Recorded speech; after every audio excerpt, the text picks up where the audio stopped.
8h31 minutes. La Caisse de dépôt et de placement a sous-performé en 2024. On a affiché un rendement de 9,4 %. Et ça, c'est en deçà de l'indice de référence, donc d'institutions comparables à la Caisse. Pour mieux comprendre ce qui explique ces résultats décevants, on reçoit ce matin en studio Charles Hémon, qui est le président et chef de la direction de la Caisse. Monsieur Hémon, bonjour. Bonjour. Vous ne devez pas être content du résultat de 2024. Bien, je vais vous surprendre.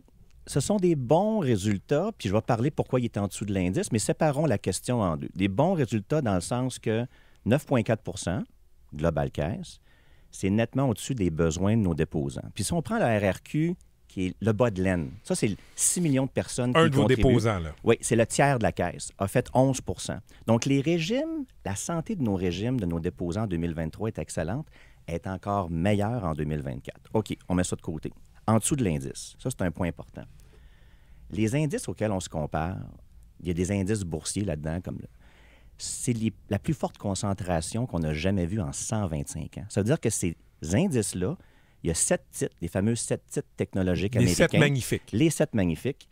Bien, ils sont responsables de 2/3 de tous les gains. Donc, être exactement à l'indice, ça veut dire qu'on aurait été dans des marchés extrêmement concentrés, un portefeuille qui aurait été 50 % qui est 50 % plus risqué qu'il y a 5 ans. Donc, je vous donne un exemple. Si on voulait autant de concentration que dans le marché, bien, le 25 milliards qu'on a des 7 magnifiques, il faudrait que j'en aille 50 milliards.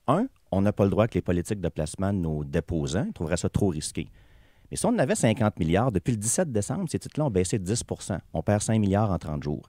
Il y a une prudence. Regardez 2022. Le marché tombe, puis on était 250, 2,5 % au-dessus de notre indice. Fait que la Caisse, qu'elle essaie de faire, quand les marchés font moins 11, on essaie de faire moins 5. Quand le marché fait plus 15, on essaie de faire plus 10.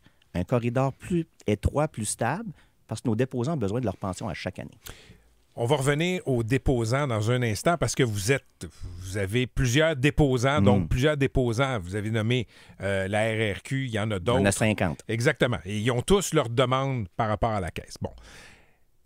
La bourse, ça s'est bien passé. Oui. L'immobilier, par contre, c'est un recul de 10,8 % pour les actifs Très de la difficile. Caisse. Là, écoutez, je regarde le marché immobilier, je me dis que c'est en feu. Comment ça se fait que la Caisse perd de l'argent en immobilier?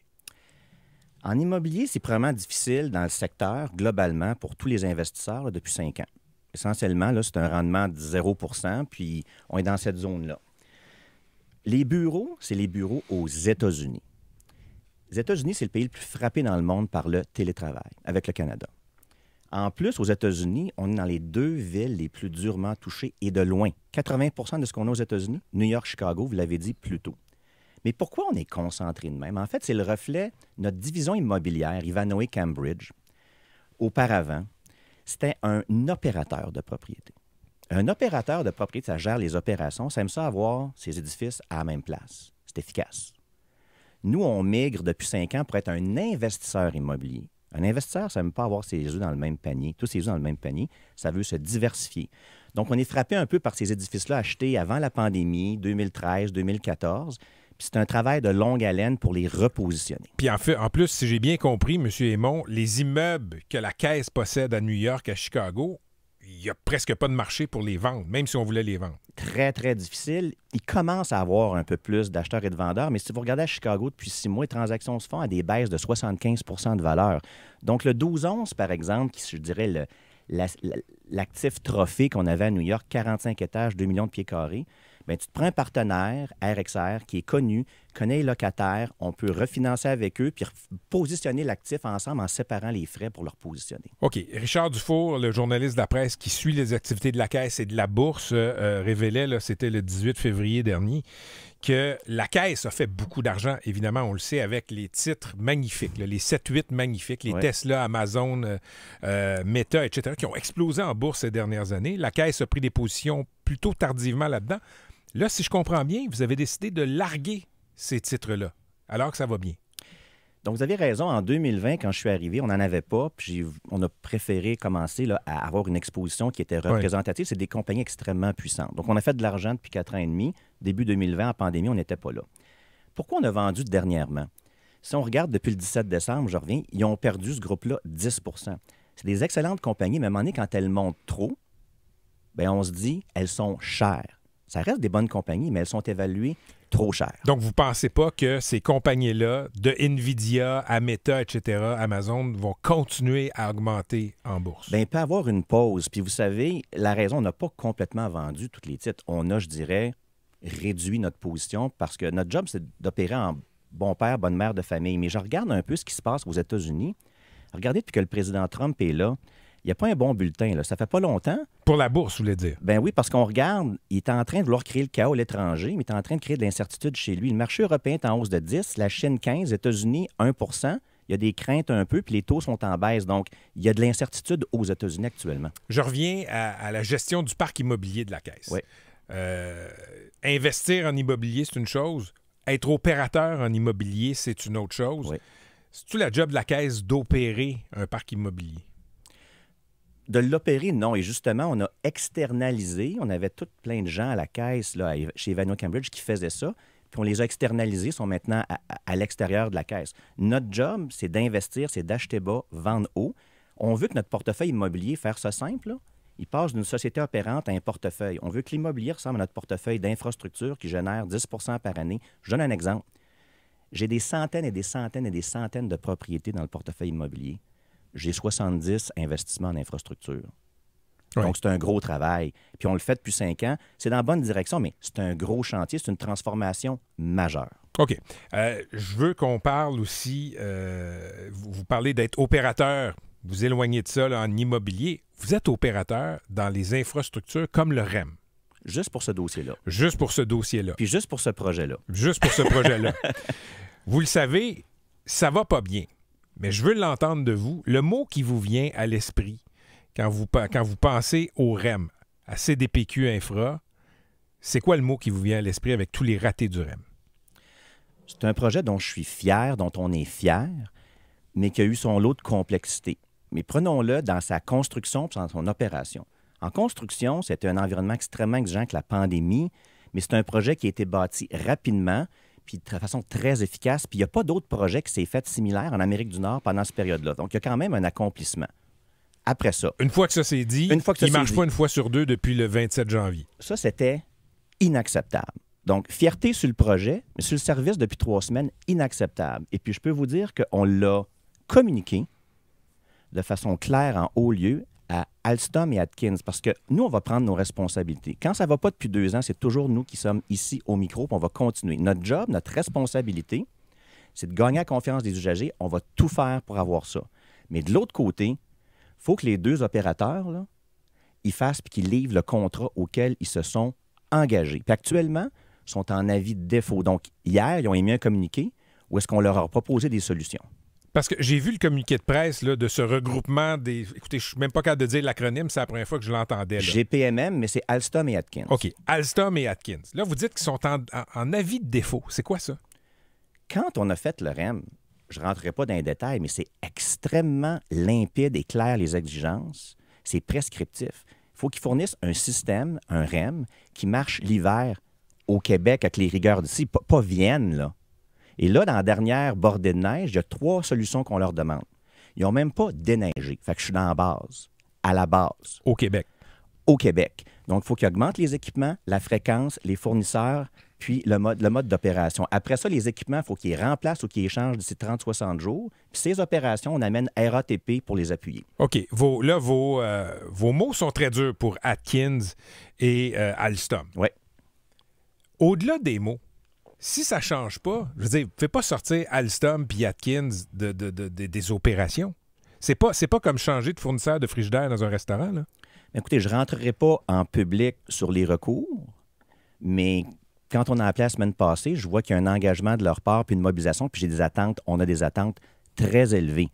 S'il y a des avis de défaut, il y a des pénalités, puis il y a des recours, puis on est actionnaire de ces sociétés-là, puis il y a d'autres projets à venir avec eux. Donc, les leviers, il y en a. Je m'attends à ce qu'ils performent à hauteur de ce que les Montréalais peuvent s'attendre et doivent s'attendre. Mais qu'est-ce que vous pourriez faire? C'est quoi? Je sais que vous ne voulez pas négocier en public, M. Aymon, mais quand même, là, il y a des gens qui se gèlent les fesses parce que le REM est à l'arrêt. Ils sont pognés pour attendre des navettes. Ils ont de la misère à avoir des bonnes informations. La Caisse communique mal aussi là-dessus, je dois vous le dire. C'est des PQ Infra, là, on y reviendra. Mais vous dites quoi aux usagers qui se disent, ouais, moi, je trouve ça un peu court d'entendre le PDG de la Caisse de dépôt me dire que c'est de la faute d'Alstom, c'est de la faute de Atkins. Les gens ne savent pas c'est qui Alstom puis Atkins. Puis ils s'en foutent. Puis je comprends, ils veulent que le REM marche full stop. Mais moi, ce que je dis, c'est pas une question de rejeter le blanc, c'est une question de leur responsabilité. Mais on a les nôtres aussi, puis on va continuer. Donc, pourquoi ça va changer? Si on regarde depuis que c'est commencé, ce REM-là, ça fait 18 mois d'exploitation. Là, je suis peut-être à plus ou moins 2 mois. Là. On a à peu près un épisode semblable l'année passée, il y a 1 an, grosso modo. Il y avait des dos-down, et puis on a amené des mesures, puis ça s'est corrigé, puis après ça, c'est venu au fonctionnement de 99,5 % qu'il faut qu'on obtienne puis qu'on a. Là, il y a un autre dos-down, puis je m'attends à ce qu'avec l'intervention qu'on fait là, puis les engagements, ça va changer. Sinon, il va y avoir des conséquences pour eux autres, puis nous, on va le livrer, on s'assure qu'on va tout faire pour regagner la confiance des usagers. Puis, vous savez quoi? Ça nous importe, le service aux usagers, mais on va vous dire pourquoi. Même si je le fais là, d'un point de vue purement là, financier, ce qui n'est pas le cas, nous, on va faire de l'argent avec ça pour les Québécois s'il y a des gens dans le train. Fait que 24/7, on est obsédé par le fait qu'on veut un service de qualité. C'est un bon produit, les gens aiment, mais il faut qu'il marche. Puis là, depuis 3 semaines, là, on était hors de nous. Puis on voulait aussi que les 2 entreprises soient un peu plus dans l'œil du public pour qu'eux autres aussi sentent la chaleur puis y agissent. C'est pour ça qu'ils ont sorti un communiqué de presse. Je leur ai demandé, on leur a demandé, oui. Demander ou exiger? Peu importe. OK. Fait que vous pourriez peut-être les poursuivre s'il n'y a pas du meilleur service. Bien, je m'attends à ce que ce soit des partenaires, des entreprises qui soient à la hauteur de leur réputation, sont capables de le faire. Là, c'est le temps qu'à un moment donné, là, ils se mettent les yeux devant les trous puis qu'ils opèrent à la hauteur de ce qu'on s'attend. J'en déduis que Jean-Marc Arbeau, le patron de CDPQ Infra, qui était dans nos studios il y a 1 semaine et des poussières, je lui ai posé la question. Êtes-vous encore l'homme de la situation? J'en déduis que votre réponse est la même que la sienne. Oui, ça, c'est plus une réponse pour moi. Puis je suis content que vous me la posez. Oui, il y a toute ma confiance. Pourquoi? Il n'y a pas d'autres projets en Amérique du Nord qui sont faits comme ça. Sans Jean-Marc Arbeau, il n'y a pas de REM. C'est aussi simple que ça. Le fait qu'il est là, que ces équipes de CDPQ Infra, il y a 100 fournisseurs qui sont venus pour soumissionner à Québec, alors qu'avant, ce n'était pas le cas. À Québec pour le projet tramway. de tramway, oui. Merci de le préciser. Donc, ceux qui ont regagné ma confiance, c'est Alstom, Atkins. Est-ce que Jean-Marc Arbeau et ses équipes travaillent d'arrache-pied 24/7 pour rentrer des usagers avec un beau service? Tout à fait. Mais en même temps, je m'attends à ce que les opérateurs, ben, ils livrent, ils déneigent puis ils fassent le job. Alors, vous avez pris Alstom. Mm-hmm. Regrettez-vous de ne pas avoir pris Bombardier qui connaît l'hiver québécois? Je n'étais pas là à l'époque, mais je pense pas que c'est une question. Ils ont gagné en fonction de plusieurs critères, puis c'est extrêmement rigoureux, puis tout ça. Et la réalité, c'est qu'ils sont supposés livrer, puis ils savent exactement les exigences. C'est pas des petites exigences là d'un hiver douceret, là. Oui, non, je comprends. C'est Mais, très, très, très, très exigeant. OK, dernière question sur le REM, M. Aymon. Là. Oui. Ça vous enlève-tu le goût d'être opérateur? Parce que vous perdez beaucoup d'énergie puis beaucoup de jus de cerveau à gérer le REM alors que vous avez d'autres investissements à gérer, là?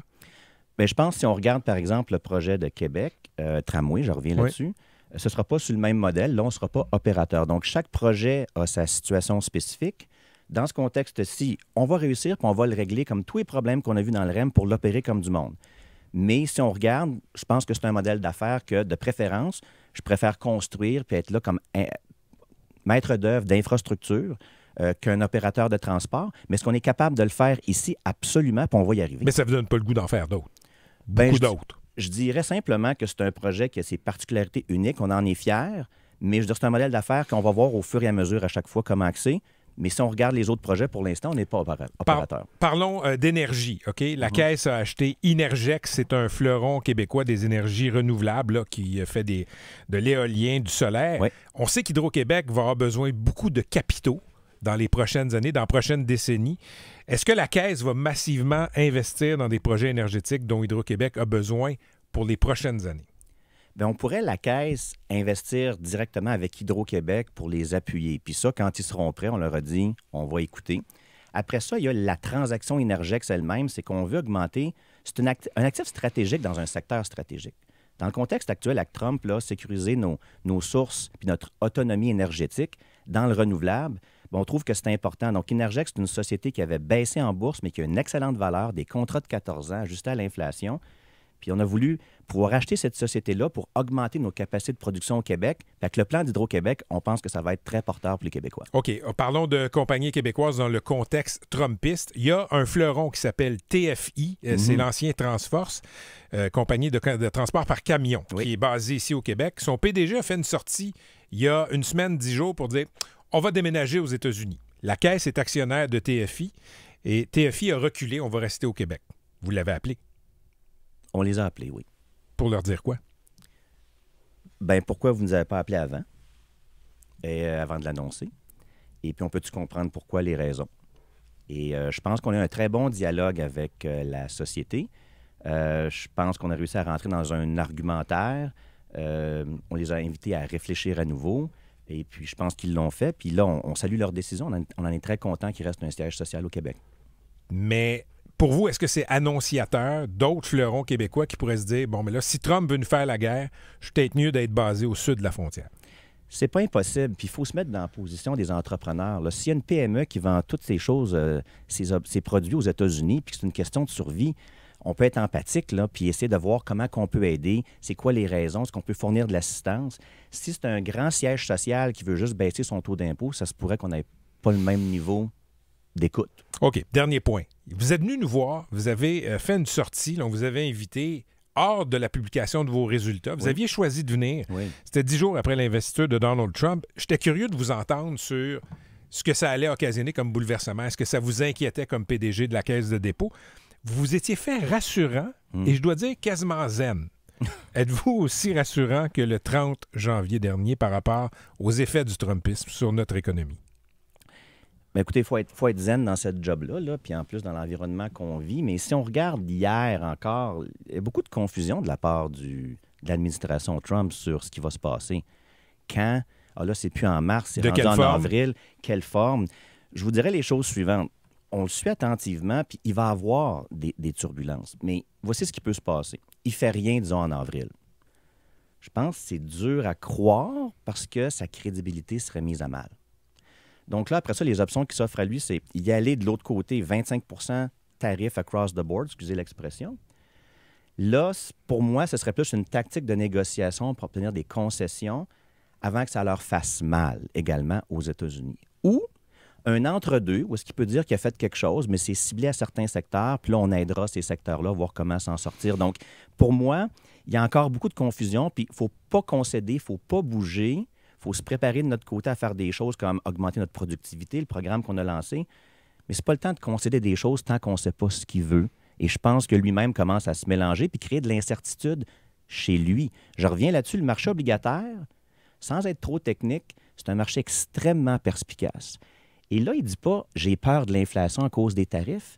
Il dit « j'ai peur de la croissance économique aux États-Unis qui va baisser ». C'est pas bon pour Trump. Puis s'il y a quelque chose qui peut être un rempart, c'est les marchés parce qu'il n'est pas capable de les attraper, eux. Il ne peut pas les punir. Il ne peut pas les punir. Monsieur Aymon, toujours un plaisir. Merci d'être venu expliquer tout ça à nos auditeurs.